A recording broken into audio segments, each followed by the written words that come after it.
Salut et bienvenue chez le barbu. Aujourd'hui au programme de la journée, on termine ce putain de chiotte. Merde, je commence déjà la vidéo avec un putain, c'est pas génial. On termine le chiotte. Les WC.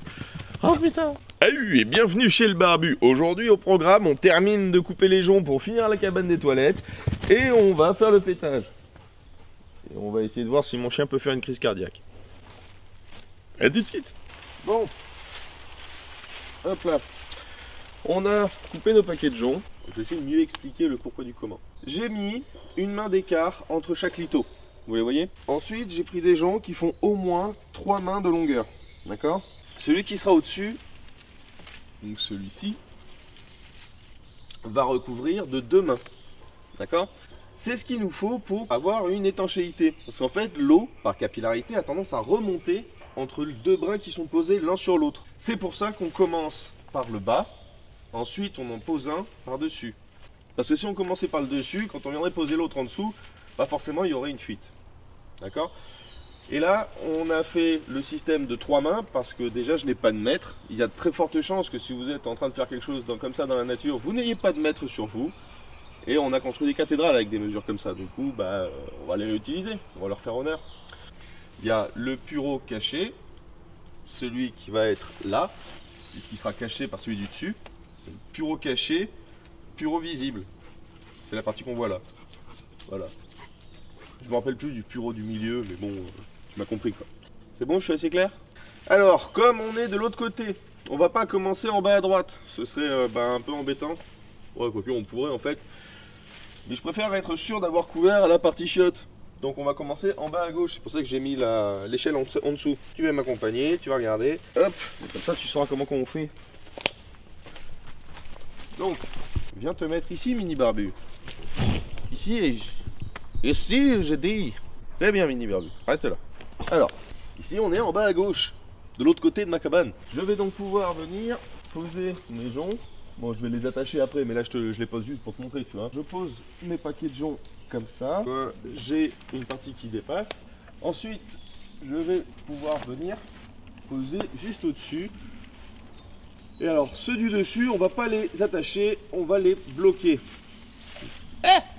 Bon, j'attache les 3 premiers, ensuite je te fais bouger pour que tu vois bien. Alors, tac, et tac. Là. Viens te mettre un peu avec moi parmi les branches. Hop, alors regarde bien, tu vois, c'est ici qu'il faut que tu regardes. Parce que tu vois, mes 3 premiers paquets sont attachés. Ok.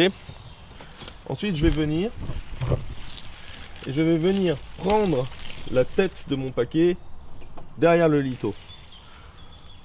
Hop là, hop là. Ok. Ensuite, quand il faudra remonter encore, ben je viendrai mettre mon paquet de lito comme ça et la tête va venir bloquer par son propre poids. D'accord. La tête va venir s'appuyer contre le lito. Là. Et on fait ça jusqu'en haut. Il n'y a que le bas qui est attaché. Parce que 1, ça prendrait vachement de temps. Et 2, ben, ça sert à rien. Parce que les ficelles ont même tendance à faire... La petite ficelle, quand on attache, elle a tendance à guider l'eau le long de la dite ficelle. La ficelle, en fait, elle guide l'eau et ça fait une fuite à l'intérieur. C'est pas génial. C'est pour ça qu'en fait, là, vous pouvez voir qu'au bout, j'ai tout attaché. Au bout, j'ai tout attaché. On voit les ficelles qui pendent à l'intérieur. Il y a donc des fuites. Et ici, je ne l'ai pas fait. J'ai fait la méthode que je suis en train de te montrer. Et bah, c'est vachement mieux. Voilà, donc tu vois comment est-ce que j'ai fait ça. On fait ça jusqu'en haut. Et après, on va s'occuper de ce qu'on appelle le fêtage. Un fête, c'est la partie qui est tout en haut. Et tu vas voir, ça va être marrant. Allez, retourne te poser à ton poste d'observation. Faut partir avec 6. Ah, rends-moi le paquet. Rends-moi le paquet. Merci. Ficelle de merde.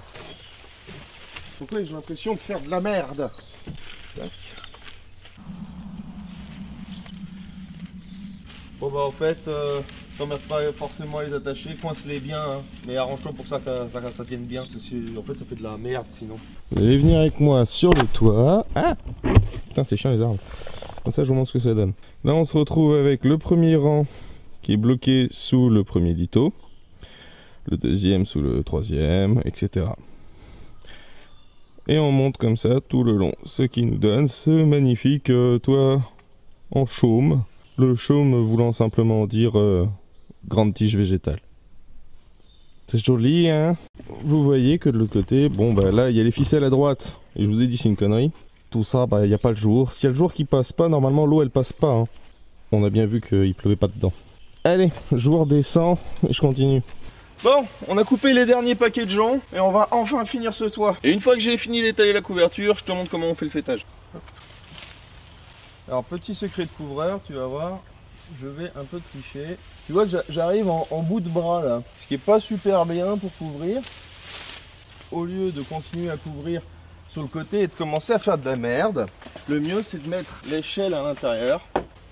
Et là je vais te déplacer, tu vas venir voir. Donc tu vois là je couvre par le côté, hop, et tu vois bien mes rangs comme c'est couvert à l'intérieur. Alors hop, désolé, c'est un peu vomitron, tac. Alors, comme là je suis en dessous, je passe mon herbe, hop là, et je viens me coincer là. Tu vois, on voit bien cet esprit de celle du dessus va faire couler la goutte sur celle du dessous et ça guide jusqu'au bout. C'est ça qu'on peut se permettre d'attacher avec de la ficelle parce qu'en fait les parties qui sont là ne seront jamais mouillées. En théorie. Voilà, tu vois, et ça couvre tous les petits trous qu'il y avait en bas.